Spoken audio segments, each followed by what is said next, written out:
Hola chicas y chicos, bienvenidas y bienvenidos de nuevo a Blip. Como veis, estoy queriendo hacer una pregunta en inglés, pero muchas veces cuando queremos hacer una pregunta en este idioma, realmente pensamos que se hace como nosotros los hispanohablantes lo hacemos en castellano. Y no es así. Con lo cual he decidido hacer este tutorial, dedicar este tutorial a enseñaros cómo se hacen preguntas en inglés de una manera adecuada. Bien, cuando yo quiero hacer una pregunta en inglés, yo me tengo que plantear dos cosas. La primera cosa que me tengo que plantear es ¿qué verbo tengo? What verb do I have? ¿Con qué tipo de verbo voy a trabajar? ¿Qué tipo de verbo voy a introducir en la oración que finalmente va a ser una pregunta? ¿De acuerdo? La segunda cosa que me tengo que plantear es ¿qué tipo de oración? ¿Qué tipo de verbo? What verb? What type of verb? ¿O qué tipo de oración? What type of question? ¿De acuerdo?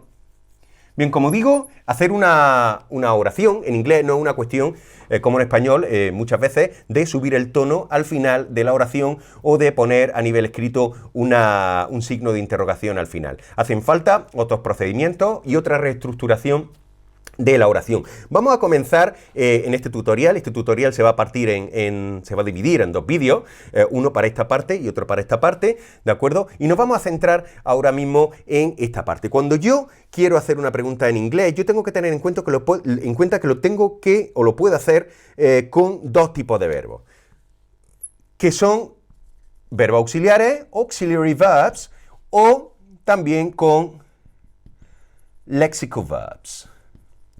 ¿Ok?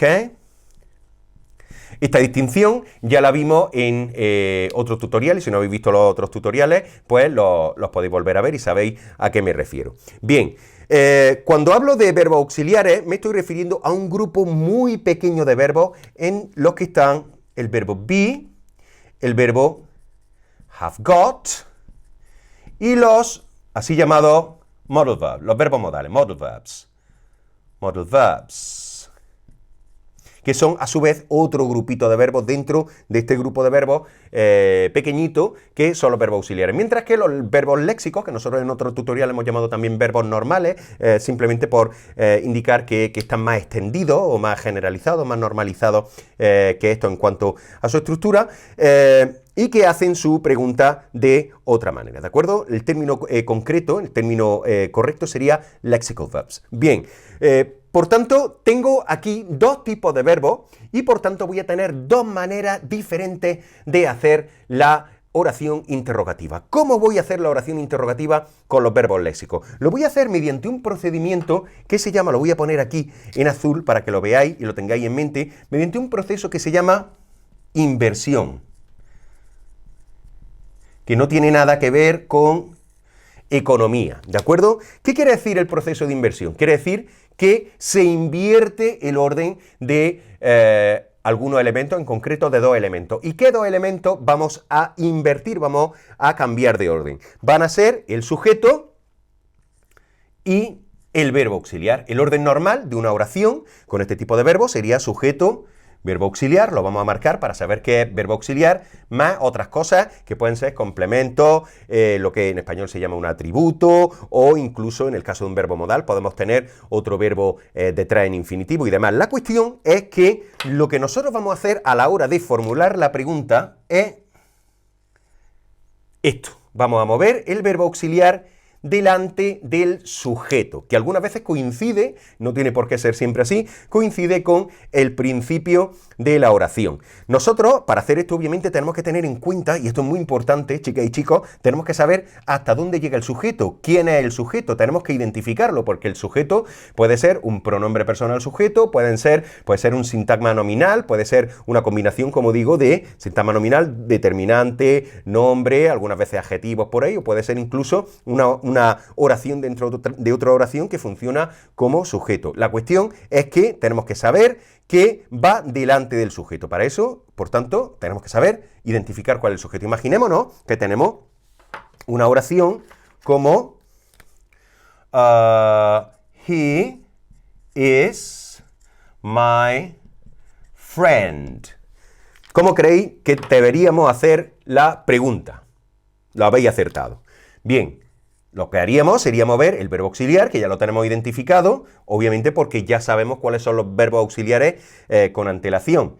Y lo pondríamos aquí, con lo cual aquí tendríamos la forma de presente simple del verbo be, para el sujeto he. Y como he comentado en alguna otra ocasión, si se ha movido hacia esta posición delante del sujeto, obviamente ya no puede estar aquí, ya ha desaparecido de aquí. Si se ha movido, no puede estar en dos lados a la vez, ¿de acuerdo? En dos posiciones a la vez. Con lo cual, al final, nuestra oración se nos quedaría de la siguiente manera. ¿Is he my friend? ¿Is he my friend?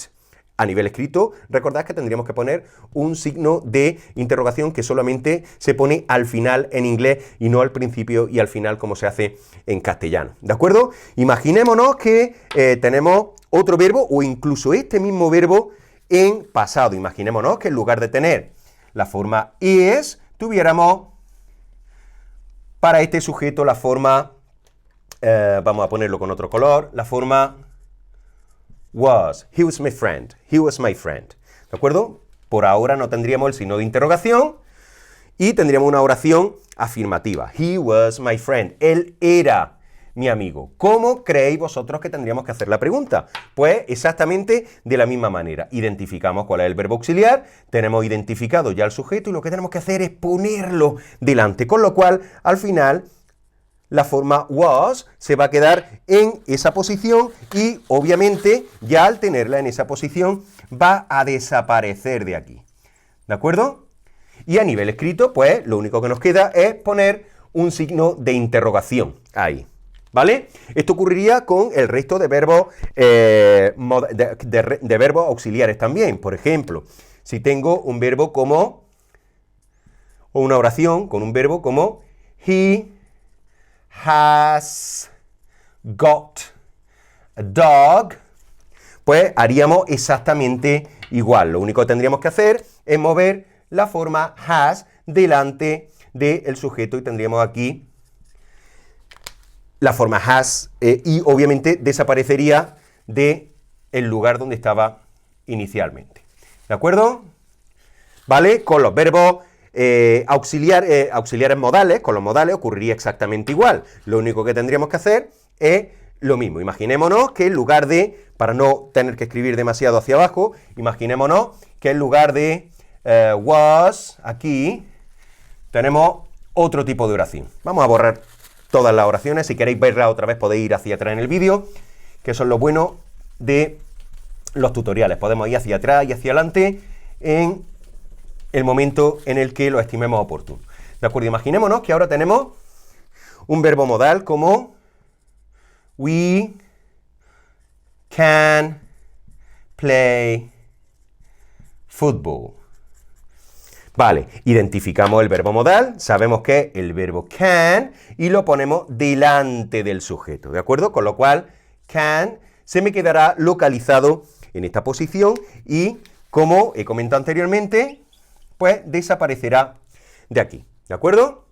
Bien, lo único que tendremos que hacer a nivel escrito es poner el signo de interrogación aquí. Esto ocurriría con, como digo, los verbos auxiliares. Tenemos que saber cuáles son, tenemos que saber identificarlos para saber cómo se hacen las preguntas con ellos, ¿de acuerdo? Y ocurriría tanto en la forma de presente de estos verbos auxiliares como en la forma de pasado de estos auxiliares. Lo mismo que tenemos can, podemos tener could. Lo mismo que teníamos have, podremos tener had.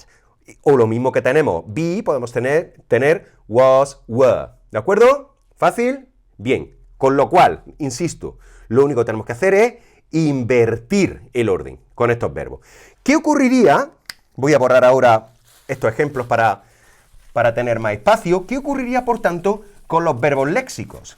Lo que sí voy a dejar aquí es la forma de la estructura para que veáis, para que la relacionéis, ¿de acuerdo? ¿Qué ocurriría con estos verbos léxicos?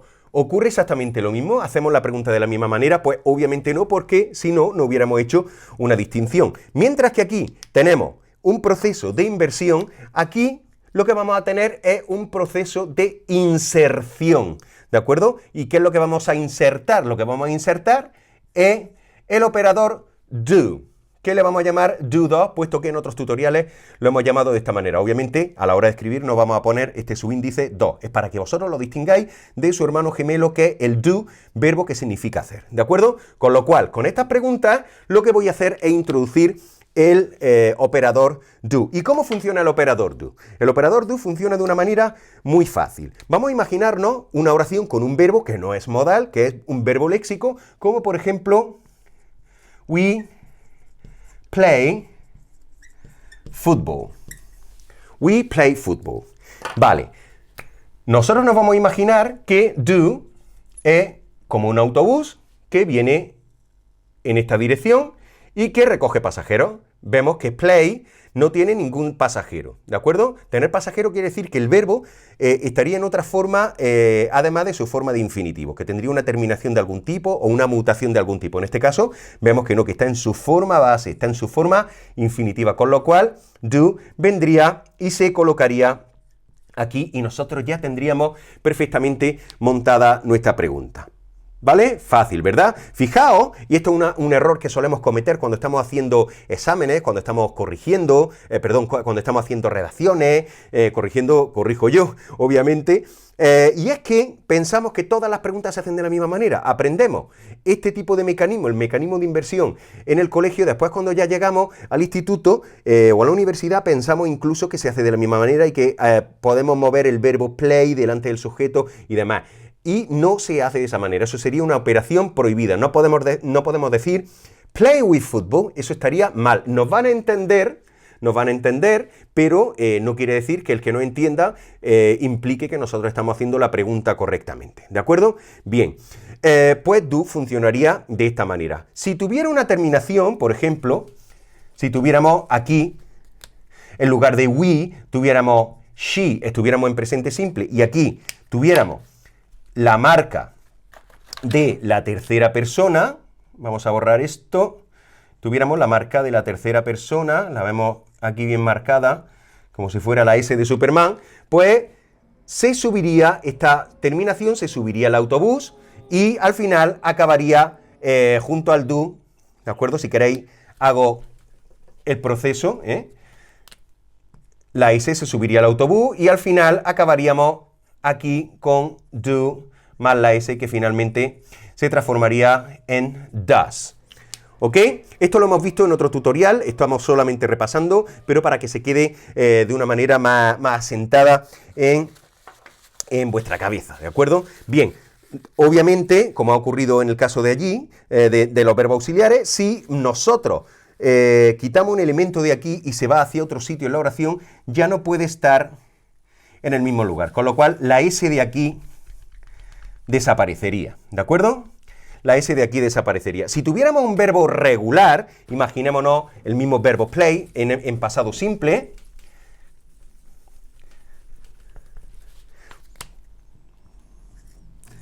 imaginémonos que tenemos esta terminación, esta ed se montaría en el autobús lo mismo que lo ha hecho anteriormente la S, con lo cual al final aquí lo que vamos a tener en la forma did y, obviamente, esta ed va a desaparecer. Si os dais cuenta, estoy yendo un poquito rápido, puesto que este aspecto ya lo hemos explicado en otro tutorial, ¿de acuerdo? Con lo cual, me interesa más que sepáis hacer las preguntas con los verbos léxicos, que ya lo hemos visto en otro tutorial, que aprendáis que existen dos maneras de hacerlo y que a la hora de hacer una pregunta debo plantearme, por un lado, qué tipo de verbo tengo y por otro lado, qué tipo de pregunta quiero hacer, ¿de acuerdo? Bien, esto ocurriría con el verbo regular play. ¿Qué ocurriría si nosotros tuviéramos un verbo irregular, como por ejemplo, y como comenté en otro vídeo, el verbo come? El verbo come. Imaginémonos que tenemos la oración she came home. Si lo queréis ir copiando, she came home late. Pues ocurriría exactamente igual que con el verbo regular. Es decir, nosotros sabemos que este verbo está en pasado. Nosotros nos tenemos que imaginar que la ed está de alguna manera por ahí escondida. Y fijaros que en los casos anteriores lo que hemos hecho a la hora de meter el do, a la hora de insertar do con los verbos léxicos, es dejar el verbo en forma infinitivo. Pues esto no va a ser diferente. Aquí vamos a quitarle la ed, se va a transformar en, o se va a quedar en su forma infinitivo, y al final la partícula do, el autobús, la partícula o el operador do, que venía por aquí, se va a llevar la ed, que estaba escondida en este verbo, y se va a poner aquí. Y al final obtendremos la forma did. ¿De acuerdo? Bien, como digo, he ido bastante rápido en esta parte, puesto que ya esto lo hemos mencionado en otro tutorial. Iros, si queréis, a la parte de los tutoriales donde explico cómo se utiliza la partícula, mejor dicho, el operador do a la hora de hacer preguntas y negaciones en inglés. Lo que me interesa, como he dicho anteriormente, aunque sea repetir, lo que me interesa es que sepáis que tenemos que tener dos cosas en cuenta a la hora de hacer preguntas. ¿De acuerdo? Bien. He dicho también anteriormente que vamos a tratar este aspecto, la segunda parte de esta cuestión, nunca mejor dicho, que es qué tipo de pregunta quiero hacer, que vamos a tratarlo en otro tutorial, pero os voy a mencionar simplemente aquí, esto lo vamos a dejar de esta manera, ¿vale? Lo vamos a quitar de aquí para tener más espacio y simplemente voy a mencionar dos cosas. Cuando nosotros nos preguntamos qué tipo de pregunta quiero hacer, tenemos que tener en cuenta dos aspectos fundamentalmente que vamos a desarrollar en el siguiente tutorial. Los dos aspectos son los siguientes. Tenemos que saber que nosotros tenemos en inglés principalmente dos tipos de preguntas. Tenemos otras preguntas como las preguntas retóricas, lo que se llaman tag questions, pero nosotros para este nivel, para tener los conocimientos asentados, vamos a imaginarnos que en principio tenemos solamente dos tipos de preguntas. Y estos dos tipos de preguntas van a ser yes, no questions, preguntas de sí o no, porque la respuesta que se obtiene al formar la pregunta es o sí o no. Y por otro lado vamos a tener lo que se llaman WH questions o preguntas de contenido, puesto que la respuesta que se quiere obtener a la hora de hacer esta pregunta no es ni sí ni no, sino que es un lugar, un momento en el tiempo, el nombre de una persona, la manera en la que se hace una cosa o la razón por la que se hace una cosa o incluso una cantidad. Esto lo veremos en otro tutorial para desarrollarlo con más detenimiento y espero que con esto ya nos quede un poquito más claro cómo se hacen preguntas en inglés. ¿De acuerdo? Nos vemos en un blip.